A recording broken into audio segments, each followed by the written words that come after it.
I know I say it every time, but I think people underestimate how much work goes into the back end of stuff. Because, hey, I didn't finish Elden Ring for my week. What? I put every available hour into Elden Ring. Thank you, Waverly. And oh yeah, I was gonna throw that out there. I think you love when a compliment is so sweet, but also like makes you when you Yeah. first read it go, huh? Yeah. Not not how I've seen that worded before, but that's very nice to say. Thank you. Yeah. Uh, I'm trying to think. no, Where's Dark? Where's I Dark? that's a very good question. Where is Dark? She might be busy. I put in somewhere close to 44 hours or so Okay. more into Elden Ring. Um, look, More. Life's busy. Okay. As you know, I got so much time put into it, but just had to work. Had back end stuff I got to do. Again, like I was saying, I think people underestimate how long the back end stuff takes, but there's a lot of back end when it comes to editing stuff, uploading stuff, doing tags, making sure stuff goes places. Where it's supposed to go, realizing that the audio get clipped on a video and having to pull it back down and fixing the audio clipping and put it back up. Regardless, we're gonna have our little Elden Ring spoiler thing here, Okay. but it's probably not gonna be as long as it would have been if I'd beaten it. I'm sure. That's fair. But I am. Let me get the exact time here. Hold on. I am 117 hours in, and I'm right there at the end. I can feel it. I have the area that I'm in right now. I think I have the area I'm in right now, and then the thing to go do that I'm pretty sure will take me to the end. But before I do that, I want to do all the cleanup, finish NPC quest lines that I haven't finished, make sure I got all the dungeons, beat all the bosses I haven't beaten yet. I beat 2 of the big story bosses, which again we're in spoiler talk now. So again, just until Spoiler Lubu goes away, I will be dropping names. I beat Moog and Millennia, who are both like big in-game bosses. Millennia is maybe the toughest fight that I've had in a Souls game yet. Okay. She can heal on every swing. Whether you block it or not, you have to dodge if you don't want her to heal. She has a really cool flurry, and she has 2 phases, but it's balanced out by the fact that, hey, Dark, it's balanced out by the fact that she doesn't really have a lot of health. So if you can burst her down, okay, you can do it. And I will fully admit, I spent like 2 hours of the 40 just fighting her. She's very cool. I don't know that I'd say she's cute, but she's very cool. By the end of it, I had her moveset down completely, and I still didn't win. So I decided to try something because I noticed that she seemed to be weak to status effects, and I stagger locked her to death with a swarm of flies ability that bleeds enemies.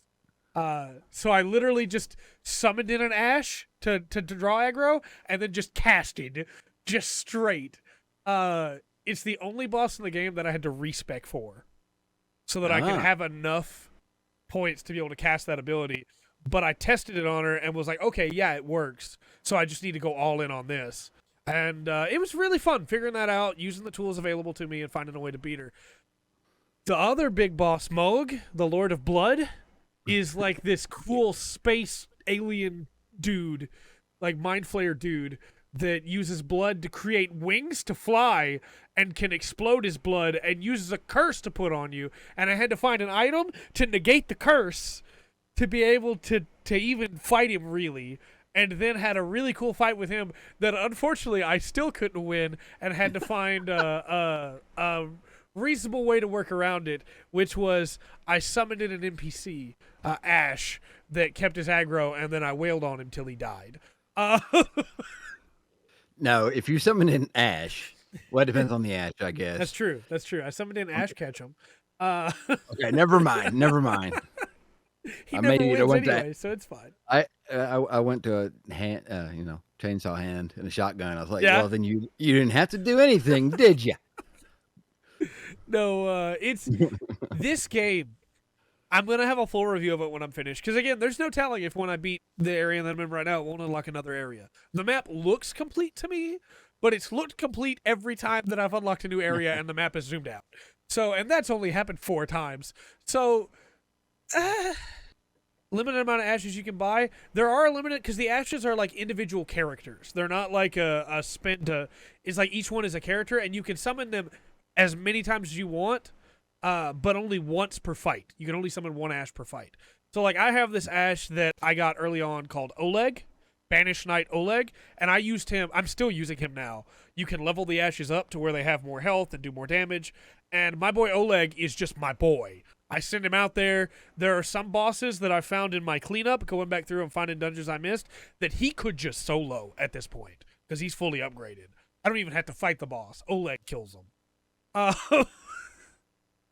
But there are other bosses where he has some trouble with it. And that's the reason that I think Moog gave me such issues, is because Moog, there's a bug in his arena where ashes just don't work. And they're working on it. It's a known bug. They're working to fix it. But you summon Oleg, and he just draws his swords, and then puts his swords away, and draws his swords, and then puts his swords away. And he's not going to draw aggro like that. I literally have to drag Moog to him and get Moog to hit him just to be able to draw aggro. But again, I beat Moog now, so hopefully by the time anybody watching this gets there, that'll be fixed. But, no, it's... This game has so much to do.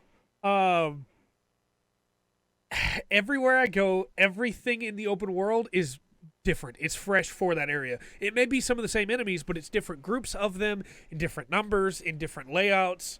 Everywhere I go, the terrain is different everywhere I go. It's not just repeating camps from like Breath of the Wild. It is this group of enemies is in a camp, and it has 1 elite soldier and 7 little soldiers and a couple mages and a dog. And then the next one has 6 dogs and an elite dog and 7 mages, and each group is different. And some of them have different spells from the others when it comes to mages, and the soldiers will have different swords and different weapons. It is really just, hey, this is a world on its own. Go check it out. And like I said, I'm at the point now where I'm just cleaning up bosses. I'm going around the map. I've got every dungeon cleared now. I found every ash now. I am now, because I got the achievements for them, I'm just trying to find all the bosses, because there are bosses that only spawn at night, and so I'm having to go back through areas at night, and I cannot understate how much I love this game. So this is my game of the year for sure. This is my favorite. Overstate, thank you. Yes, I also cannot understate it. No, this game is very, very good. And it's not perfect. Some of the big issues are still some bugs when it comes to movement. When you're on the horse, Torrent, and you try to move, if you stop and you're on the edge of a cliff, if you try to then go to the left to turn, he takes a step forward first. So it is legitimately safer to unsummon the horse, get down, resummon the horse to be able to move. All right, then. Which is, that's kind of an issue. Then there's the bug with Moog's Arena, like I said, where the ashes just won't work. But for the most part, this game's really, really good. And there are some weird areas where there are no bonfires, graces, as it's called in this game, and then areas where there's way too many. But for the most part, I think the checkpointing in this game is really, really solid. You clear an area, move to the next one, there's a new checkpoint. You're good to go, Yeah. You can grind. I haven't ground at all really yet. I've grinded out some upgrade materials to be able to upgrade stuff, but I haven't just sat and grinded up levels. I'm at the point where going up and clearing up bosses, I killed 2 bosses without going to a bonfire. I killed the first one. It almost killed me. It didn't. I used like 2 healing items to heal back up to full, and then went and fought the next one and beat it. I am doing such insane damage that on one of the late game bosses that I was fighting, I was doing a 20th of its health with a single strike. Ooh. And so it's like, yeah, no, my strength, my Unga Bunga strength build with my anchor is Unga Bunga, and I'm smashing stuff. And I've seen my girlfriend's brother is using a casting build, and he sent me a video of him killing a boss that I killed in like probably 31, 32 swings. He like locked it down and fired a huge beam into it like a Kamehameha wave and just obliterated it. And then my girlfriend is using a like mixed caster ranged flail build. So like she's got a bow, and just watching her run up to bosses that I struggled to keep unga bungying and just shooting them down with arrows is really cool. So I'm very excited to go back through this game. Again, I'm gonna run my next character as a miracle character, an incantation character, because I can fire beams out of my eyes, which is yes. Yeah. You had me at beams from. Can't say no to that. But no, this is a really, really fun game. Once you get past that initial curve, because of how open the game is, it really feels like it rewards you for exploring, getting some levels by exploring, and then you kind of just walk through. I beat the big story boss that guards the ending. Like, I haven't got to the ending yet, but the big story boss that guards that on my first try. Literally just walked in and started swinging and destroyed that guy. So, yeah, this game's really good. I'll have a full video review up once I'm done, but I got a lot to talk about in that review. I have no idea how long that thing's going to be, but... A couple of things. It seems, from what I hear, like tip-wise, if you really want to excel at this game, you kind of stay dedicated. Yeah. I don't know how you don't jack of all trades. Right. You stay dedicated along a line. I kind of want to try that just to see, because I'm well past the point where I need to level strength anymore. There's not a level. I mean, there is a level cap, but it's 777, and I am level 135, and I am doing great. Stats have like soft caps, so like strength soft capped at 25. I got diminishing returns from strength after 25. I still push it to 60 because I want to unga bunga. So I literally have way more strength than I need. I could have put the stuff in other things, but it really does reward you for focusing down, like a specific thing. Yeah. Well, that's what it sounded like. And I had heard. I think it was Dark. They brought up earlier about the fire, like a fire mage type. Yeah. Like make it a lot easier. Yeah. To get through it. Honestly, casters are like the way to go. If like, as much as I love my Unga Bunga, casters are the way to go. Because magic, not just magic itself, but like incantation also is using that same FP bar, and you can level up all three and use all of them, basically. There's no reason not to, because you can scale your weapon with your magic stat so that you still get the same benefit as if you leveled strength or dexterity for your weapon. Okay. So there are weapons you'll never be able to use because you need more strength or dex. Like it takes like 50 strength to use one of the heaviest weapons. Right. But there's no reason not to go as a caster. Yeah, then you can magic Unga Bunga. For sure.